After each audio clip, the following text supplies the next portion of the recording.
Transport व्यावसायिकाकडून 15,000 रुपये लाच स्वीकारताना 2 पोलीस नायकांना लाचलुचपत प्रतिबंधक विभागाने अटक केली आहे. विरुद्ध दिशेने वाहनात जाण्याची मुभा देण्यासाठी ही लाच स्वीकारल्याचे उघड झाले आहे.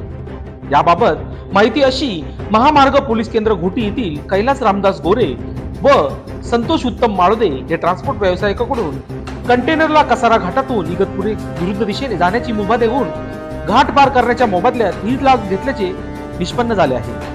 ही कामगिरी सापळा अधिकारी लाचलुचपत प्रतिबंधक विभागाच्या निरीक्षक गायत्री जाधव, तपास अधिकारी संदीप घुगे व ज्योती शार्दूल, पोलीस हवालदार अनिल राठोड, पोलीस कॉन्स्टेबल नितीन नेटारे यांनी पोलीस अधीक्षका शर्मिष्ठा घागरे वावालकर, पोलीस अधीक्षक माधव रेड्डी, पोलीस उपअधीक्षक नरेंद्र पवार यांच्या मार्गदर्शनाखाली ही कामगिरी यशस्वीरित्या पार पाडली आहे.